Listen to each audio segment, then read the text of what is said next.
دنیا کے اندر اس وقت واحد ایک کتاب کہ جس کے بارے میں یہ یقین سے کہا جا سکتا ہے کہ جس میں کوئی آمیزش نہیں ہے، وہ کتاب قرآن مجید ہے۔ اور میری اور آپ کی یہ سب سے بڑی سعادت ہے کہ یہ کتاب قرآن مجید، امت مسلمہ کی یہ سعادت ہے کہ یہ ہماری کتاب ہے۔ ہم اس پر ایمان لائے ہیں، دل اور جان اس پر نچھاور کرنے کو تیار ہے۔ لیکن اس کے ساتھ ساتھ دنیا کی سب سے بدترین قسمت بھی ہماری ہے کہ آج یہ کتاب کہ جو زمین اور آسمان کی برکات کھول سکتی ہے، جس کے ذریعے سے ہم پوری دنیا کے اوپر بادشاہت کر سکتے ہیں، لیکن اس کتاب کو 57 اسلامی ممالک ہونے کے باوجود، 2 ارب مسلمان ہونے کے باوجود کہیں اس کتاب کا، قرآن کا نظام موجود نہیں ہے۔ یہ میری اور آپ کی ذمہ داری ہے کہ ہم اس کتاب کے ساتھ، قرآن مجید کے ساتھ محبت کا صحیح ثبوت دیں، اس لیے کہ قرآن مجید والے ہی وہ ہیں کہ جن کے بارے میں حضور اکرم صلی اللہ علیہ وسلم فرماتے ہیں کہ یہ قابل رشک ہے۔ دنیا میں اگر کسی سے رشک کیا جا سکتا ہے تو وہ اہل قرآن ہے۔ میرے پیارے بھائیوں، دوستوں اور عزیزوں، جب ہم اس کتاب کو لے کر کے اٹھے تو مجھے وہ جملہ یاد آ رہا ہے، سید ابو العلا مودودی رحمۃ اللہ علیہ فرماتے ہیں کہ قرآن اور سنت کو لے کر اٹھو اور پوری دنیا کے اوپر چھا جاؤ۔ حقیقت یہ ہے کہ جب امت مسلمہ قرآن اور سنت کو لے کر کے چلی تو پوری دنیا کے اوپر چھا گئی۔ ایک صدی کے اندر وہ قوم جو پسماندہ تھی، صحرا نشین تھی، دنیا کے ذرائع اور وسائل سے بے بھیرا تھی، وہ روم اور ایران اور مصر جیسے عظیم سلطنتوں کو شکست دیتی ہے۔ سلطنتوں اور فوجیں اس کے آگے ڈھیر ہو جاتی ہیں۔ ان کے پاس کیا قوت ہے؟ وہ یہی کتاب قرآن مجید ہے۔ حضرت عمر فاروق رضی اللہ تعالیٰ عنہ فرماتے ہیں کہ اللہ کے رسول نے فرمایا، ان اللہ یرفع بہذا الکتاب اقواما، کہ اللہ رب العالمین اس کتاب کے ذریعے سے بہت سی قوموں کو عظمتیں عطا فرمائے گا۔ اور ایک صدی کے اندر دنیا نے یہ دیکھا کہ سندھ سے لے کر مراکش اور اندلس تک ہر جگہ، شام میں، مشرق میں، مغرب میں، شمال میں، جنوب میں اسلام کا علم بلند ہو گیا، اس لیے کہ مسلمانوں نے قرآن مجید کو مضبوطی سے تھام لیا تھا۔ اور آج ہم اس عظیم نعمت سے، دنیا کی امامت اور قیادت سے جو محروم ہے، اس کی وجہ یہ ہے کہ ہم نے قرآن سے منہ موڑ لیا ہے۔ ایک بار پھر ان تمام محفلوں کا، جمعیت طلبہ عربیہ کی جد و جہد کا مقصد یہی ہے کہ اس پاکستان کے اندر اسلامی نظام کو غالب کیا جائے، قرآن کے قانون کو نافذ کیا جائے، اور اس کے ذریعے سے دنیا اور آخرت کی کامیابیاں جو یقینی ہیں انہیں حاصل کرنے کے لیے جد و جہد کی جائے۔ میرے پیارے بھائیوں اور دوستوں، یہ ملک پاکستان اللہ رب العالمین کی بہت بڑی نعمت ہے۔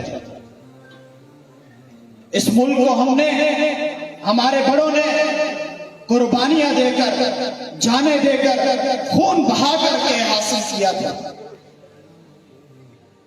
76 سال گزر گئے ہیں، لیکن جس نعرے کے لیے کہ یہاں اسلام کی تجربہ گاہ ہوگی، کہ جو پوری دنیا کے لیے روشنی کے ذریعہ ثابت ہوگی، رہنمائی لینے کا ذریعہ ثابت ہوگی، لیکن افسوس پاکستانی یہ فریضہ سر انجام دینے میں تاحال ناکام ہے۔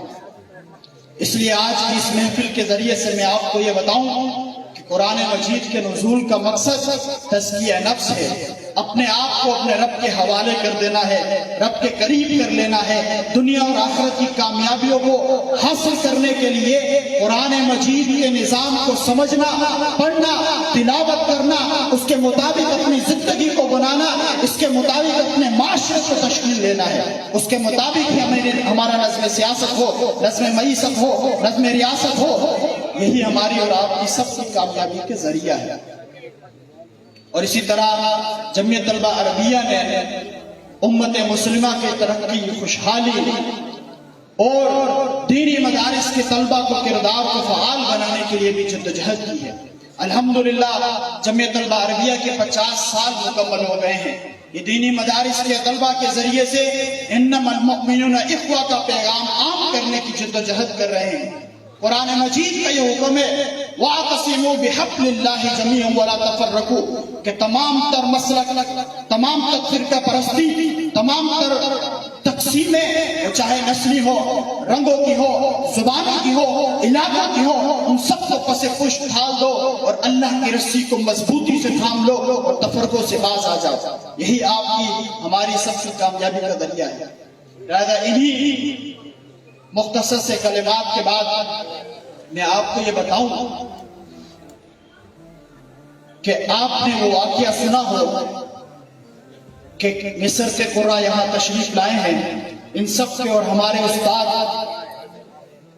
دلوں میں گداز اور سرور والی آواز شیخ قاری عبدالباسط رحمہ اللہ، وہ فرماتے ہیں کہ میں امریکہ میں تھا، ایک شخص نے مجھ سے پوچھا کہ کیا آپ قرآن پڑھتے ہیں؟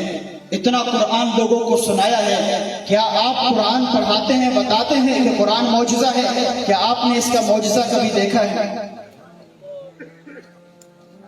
وہ فرماتے ہیں کہ ہاں میں نے کئی معجزے دیکھے ہیں، ایک آپ کو سناتا ہوں کہ مصر کے صدر روس جاتے ہیں، روس میں جب مختلف ملاقاتیں حکام سے ہوتی ہیں وہ ان کو کہتے ہیں کیا قرآن کی رٹ لگا رکھی ہے، چھوڑو قرآن کو، ترقی یافتہ قوموں میں شامل ہو جاؤ، ہمارے ساتھ مل جاؤ، ہم آپ کا ترقی کے اندر ساتھ دیں گے۔ اس وقت کوئی جواب دیے بغیر وہ وہاں سے واپس آتے ہیں۔ 3 سال کے بعد پھر روس جانا ہوتا ہے اور قاری صاحب فرماتے ہیں کہ مجھے معلوم ہوتا ہے کہ صدر صاحب کی طرف سے حکم ہے کہ میں نے بھی ان کے ساتھ روس جانا ہے۔ وہ کہتے ہیں کہ مجھے عرب ممالک میں بھیجا جائے، مسلم ممالک میں بھیجا جائے، یہ تو سمجھ میں آتا ہے، لیکن روس جیسے ملک میں جہاں مسلمان بھی بڑی کم تعداد میں ہیں، آخر وہاں میرا کیا کام ہے؟ بہرحال وہ گئے اور مصری اس شیخ نے، قاری نے ان کے حکام کے سامنے صدر صاحب کے حکم پر قرآن مجید کی تلاوت شروع کی۔ وہی لوگ کہ جو کہہ رہے تھے کہ قرآن کو چھوڑ دو، ترقی حاصل کر لوگے، بلندیاں، دنیا کی کامیابیاں حاصل کر لوگے، قرآن مجید کو نہیں سمجھتے، شیخ قاری عبدالباسط رحمہ اللہ فرماتے ہیں کہ میں نے یہ منظر دیکھا، جب تلاوت ختم ہوئی تو زاروں قطار آنکھوں سے آنسو بہہ رہے ہیں، قرآن کو سمجھتے نہیں ہیں۔ اور جب پوچھا گیا آخر کیا وجہ ہے، آپ کیوں اس قدر رو پڑے ہیں، کہا کہ سمجھ تو نہیں آتا، لیکن اس میں عجب سی تاثیر ہے جو دل کو نوم کر دیتی ہے، نرم کر دیتی ہے، رونے پر مجبور کر دیتی ہے۔ میرے بھائیوں، یہی وہ تاثیر ہے کہ جو ہمیں حاصل ہونے کی ضرورت ہے۔ قرآن مجید جب ہم سن لیں تو دل کے اندر نرمی پیدا ہو جائے، اسلام کے قریب ہو جائیں، اسلامی احکام کے نفاذ کے لیے اپنے آپ کو پیش کر دیں۔ آخری واقعہ اور اس کے ساتھ ایک جڑا سبق آپ کو بتا کر اجازت دے رہا ہوں۔ علامہ اقبال رحمہ اللہ اپنے بچپن کا واقعہ بتاتے ہیں کہ میں روزانہ فجر کے بعد قرآن مجید کی تلاوت کرتا تھا، اور والد محترم روزانہ فجر کے بعد ایک سوال کرتے کہ کیا کر رہے ہو؟ میں بتاتا کہ تلاوت کر رہا ہوں۔ یہ ماجرا 2 3 4 کئی روز تک چلتا رہا۔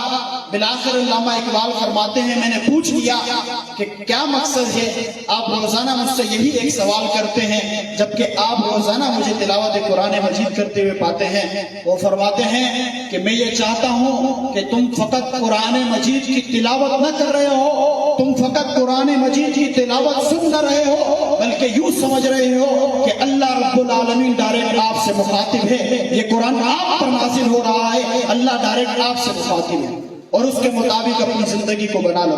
اللہ رب العالمین ہمیں قرآن مجید سے اپنے سینوں کو، اپنی اولاد کو، اپنے روحوں کو منور کرنے کی توفیق عطا فرمائے۔ اقول قولی ھذا استغفر اللہ لی ولکم ولسائر المسلمین، جزاکم اللہ احسن الجزاء، جزاء خیر العافیہ۔ السلام علیکم ورحمۃ اللہ وبرکاتہ۔